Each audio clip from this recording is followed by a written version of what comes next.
Hello, everybody, and welcome back again to Noob Airsoft. Today, we are going to take a little look at this. Now, this is the EMG AutoBot. This is the oh, piss off. This is the speed loader that you can get from BZ Tactical, and I think there's a couple other places that do it as well. But I thought I'd have a quick little look at this and see exactly what's inside of it, really, and how she works and everything else. So you can obviously see I have used this one already. There's a BB in there. I took this onto the field with me on Sunday, and it was faultless, to be honest. It worked absolutely beautifully. I do use EPMs 145 mags, and I also use EPM 1 250 round mags, and it performed absolutely flawlessly. It was perfect, didn't miss a beat, absolutely great. No broken BBs or anything else. I did that earlier on, I'll show you why. No BBs cracking or breaking or anything else. It just seemed to work really, really, really easily. So, yeah. Should we strip it down, have a little look, and we'll have a look what's inside? Now, I have already removed the 6 bolts on the back here, which are sat right here at the moment. And we're going to split it apart and get inside of her.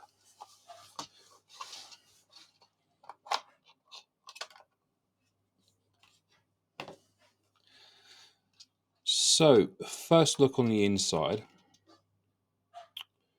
She looks pretty good, actually, inside.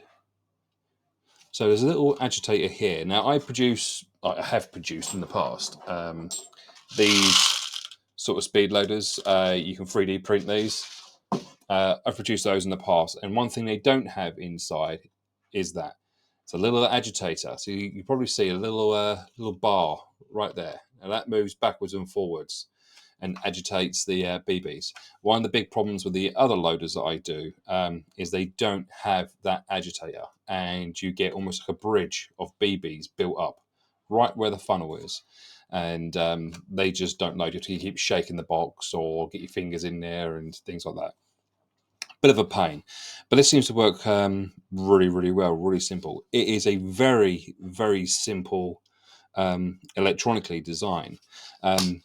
See, the ones that I made in the past, they have a little step down, so you can use 11.1 or a 7.4, and it steps it down to 5 volts to protect the servos that are inside. Now, obviously, this doesn't have it. You've got a little resistor there, a little cap, a simple on and off switch, and yeah, I mean, that is it. It is really simple. There's obviously a little gearbox inside here, and the feeding wheel is all metal internally to this as well. I'm not going to take that apart just purely because I want to keep this, I want to use this, and if there's any small parts that go missing, I'm never going to find it again. So I don't particularly want to do that. But yes, everything internally looks really robust. I mean, you can see here there's like 1, there's 2, 3, 4, 5, 6, 7, 8, 9. There's another one up there, and I think on the other side, this little black dot. You might just see it there. That little black dot.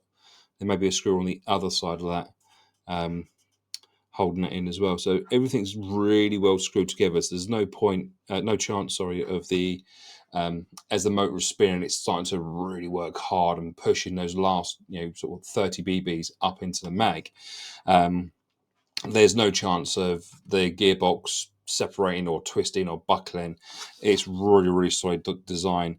There is gusseting on the inside here. You can see there's like a little, where are you? There you go. There's a little flap there. There's another one on the other side, and further down here, and more down there. Bit of bracing. This whole assembly here seems quite thick. They've definitely thought about this when they've made it. They really have thought about longevity and keeping this working for as long as possible. Obviously, manufacturers don't want these coming back. The whole thing's activated by what looks like a little micro switch in there, a little rocker micro switch. And then there's a plunger that you push down there. So I'm going to say that that plunger pushes down onto the micro switch. Pushes down onto the micro switch. Yeah, you can just about hear it click there. You hear it clicking. Pushes down onto the micro switch, which then obviously activates the circuit. Nice steel feeding tube. I mean, it looks solid as a rock. I don't suspect this is going to break anytime soon. It does really look like it's going to do the job. The only thing I would say is, I mean, a little bit of rejiggering. They could have possibly brought the hopper tray down a little bit lower. I know obviously you got these bolts here, but you could have put another two lower down. This switch side panel that they've got here, this doesn't need to be that big. They could have brought this all down a little bit here and incorporated a small section of the gearbox into the upper chamber. Now, obviously, you would lose a little bit of space up here. You would lose a little bit because of the gearbox would be protruding into it. But the feed is right down in there. You've got another 15, 20 mil down there. That would, if you move these screw holes down and put another set higher up, so you now have got 8 screws rather than 6, and you move the tray down, jigger it ever so slightly internally, you could have get another 500-600 BBs in here, which would make this very, very attractive, especially larger games. As most of you know, I play in Exeter Activity Centre, and that's just short of 80 acres of woodland. It's all uphill and this, that, and the other, and it's hard work sometimes getting back to safe zone just to reload. So taking these out with 1,800, 2,000 rounds rather than the 14 that it has, very, very attractive. So maybe the manufacturer's EMG, maybe you'll look at that in the future, maybe increasing the capacity a little bit. This would be a game changer, to be honest. But then again, they are great. I sold my old ones. I actually bought a license from a guy called Fishy Airsoft Creations.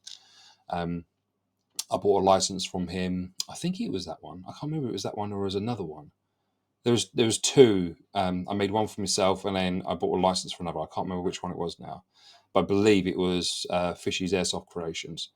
I paid him some money for a license to produce the speed loaders, and they work great for a while. But then these guys came out, and I can't keep up with these. The price of these, £110 for one of these, and off you go.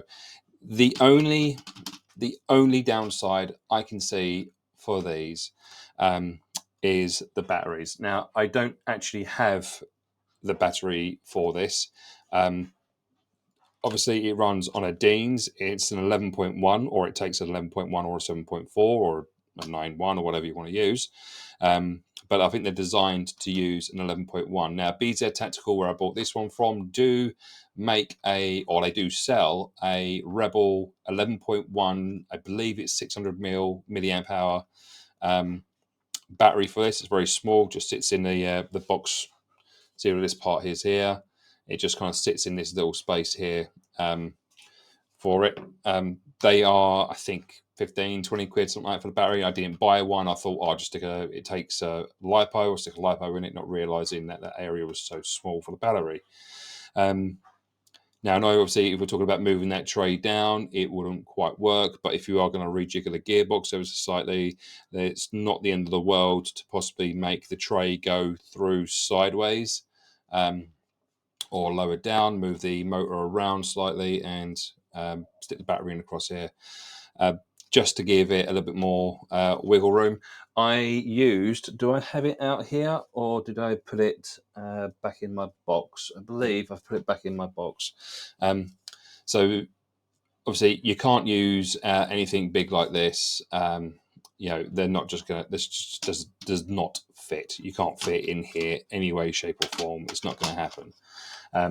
But there are available online some 3D prints, which are basically base extenders, and you can also print out a new base cover. So the little battery cover here, you can stick that one in.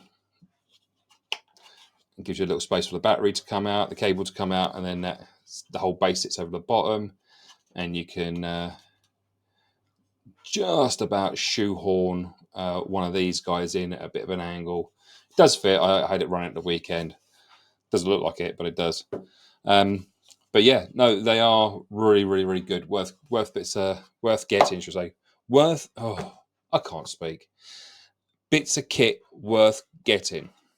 Now, when you price this up compared to something like an Odin, which is 50 quid, and then you want to get like a silicon insert for it, that's another 20 odd quid. The wheels burn out on them, or they melt, or they wear out. If you're lucky like me and you've got a 3D printer and you can print one out of either like ABS or carbon reinforced PLA, in fact, lo and behold, as we speak right there is a broken Odin wheel, completely worn out. Which is kind of why I bought this, because I wasn't going to buy another set of wheels again, because the EPM 250 mags just eat these things, so or eat the Odins. So far, this time will tell. Don't get me wrong, but so far this is very, very good, very reliable. It does also come with these little adapters. So I'm not 100% what all these do. I think one of them's a P90, one's a gas mag. That's your empty and refill. I'm sure you've seen other people when they do it, but there's the you put that in there, push your mag onto it, spits it all in.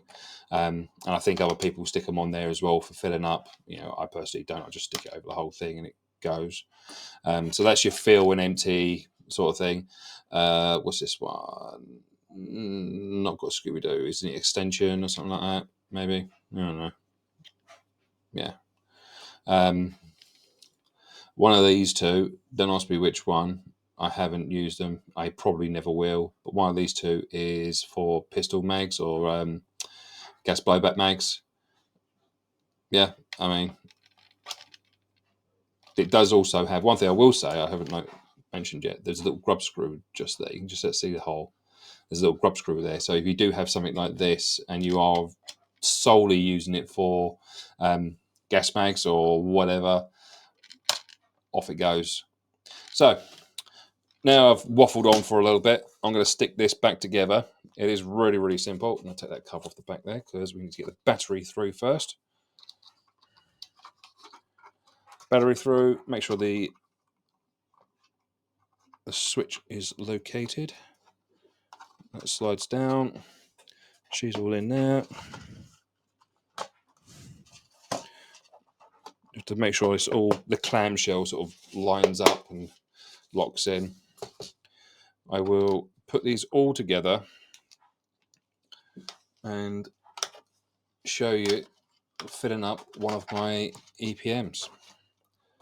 And we'll show you how easy it is. Now, I know there's people online, and I'm sure the likes of BZ have done this 1,000 times over, and people have asked them 1,000 questions. And does it fill an EPM 250? Yes, it does fill an EPM 250.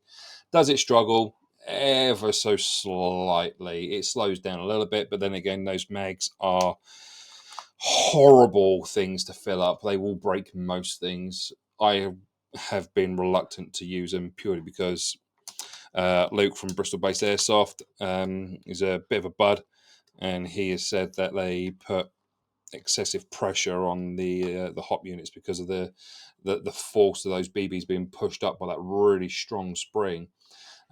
Even if the nozzle is sort of like closing the bolt, waiting to go, it's putting upwards pressure on it from the ones below, and that in turn causes a bit of a nightmare for alignment issues and wearing out nozzles and stuff like that. So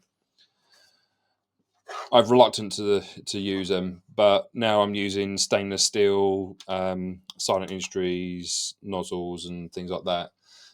I'm like, well, if a little piece of plastic is going to wear it out, then good luck, because it's obviously very determined.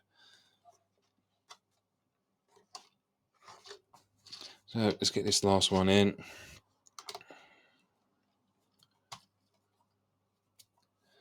Do, do, do, do. 6 bolts. I should use a drill to do this. It's so much quicker.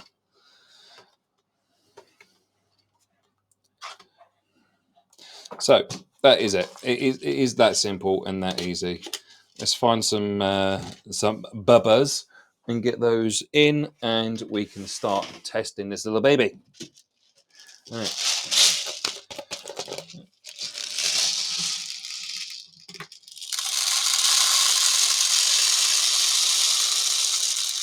All right. Plenty. Ugh, what a horrible noise. All right. So I'll grab that 11.1. I'm just going to plug this in. Obviously, I'm not going to put the bass on it or anything else because I don't really need to. You have a little on and off switch on the side there. We're going to switch her on. I'm going to grab one of my EPM 250s. And there we have a completely empty EPM 250 mag. Da, da, da, da, da, da, da, da, da, da, da, da, da, da. Push, push, baby, push. And there she goes. Full. I should have taken that off a little bit sooner just because I was pushing down on it, watching the screen what I was doing. But that is it. I mean, it is that easy. It really is that easy. Now, if I take a few of these, I've got to be really careful doing this. I don't want to go everywhere. All right, here we go. All right. So, now these are the last BBs to go in. So they're the ones that are under the most pressure being pushed into the mag. Obviously, the first ones go in are the least pressure. The last ones to go in are the maximum pressure because everything else before it is now starting to build up pressure behind it. So these are the ones. There is no marks on them. They are still shiny. No damage, no chips, no scratches, nothing. They just do what they're supposed to do. Brilliant little thing. Yeah, I mean, you can't argue. When something works, it works. And this works. The EMG AutoBot, or EMG International, it says on here. Can you see the International? No, there we go, just at the bottom there. EMG AutoBot. I got this one, from, as I said, from Beezer Tactical, and it works. It really does. I see a buddy of mine the other day. He had these, a big lucky band around it or something like that, or a big bit of tape just holding a battery on the side of it. So he's got a big battery on it, and off he goes all day. Yeah, I mean, if it works, it works. Brilliant little bit of kit. Absolutely brilliant. There you go. That's how quick they come out.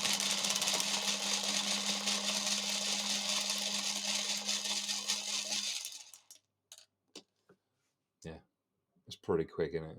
I mean, that fills up nicely. Fantastic. So yeah, £110 these were. 109.90 or 109.80. Plus, you've got your shipping, which is about £7 or £8, and then you've got your battery again for it, the specific 11.1, the little 11.1 for this, and that was another 15, 20 quid, something like that. It's made by Rebel, the LiPo. So yeah, I mean, they aren't cheap. They are not the cheapest thing in the world. But then again, what in airsoft really is, I mean, Struth, just a weekend will cost you £100 easily. It's ridiculous, isn't it? But yeah, brilliant bit of kit, well worth getting. If you're in the market for a speed loader, or you're looking at getting an Odin or something like that, save your money, get one of these. You will not regret it. You will not regret it. Well worth it. Brilliant little bit of kit. I will be testing this every other weekend when I play. Nearly all of my team have got them now, and yeah, they all started off the ones that I make, and now they've all moved over to these just because they are so much more powerful and so much more reliable. And that's it. I mean, there's nothing wrong with the ones that I built, but they are 3D printed, and 3D printed stuff does break. and these are not. These are mass produced, manufactured out of metal parts, and they are brilliant. Well worth it. Okay, guys, that's it from me. Enjoy the good weather. Enjoy your games out there in the sun, and don't forget it's tick season as well. So if you do play Woodland like us, get some tick and mosquito repellent. It is well worth it. Have a good one. Take care. Bye bye. Get up. Don't forget, you can check us out on our Patreon, and we are going to be holding competitions on this soon for a 99 pence entry. And we're thinking about doing something like a pack box or something like that for our first competition. Just something simple. And obviously, as the channel grows and as our Patreon subscribers grow, we will be giving away more and more stuff. So stay tuned, everybody. Please like, share, and subscribe, and leave a comment if you've got one and you like it. Please leave us a comment. If you have one and you don't like it, leave us a comment and tell us why. If there's something wrong with it, if it went wrong, something failed, maybe it's a simple fix. Maybe we can get you back up and running again. Take care, everybody. Have a good weekend. See you soon.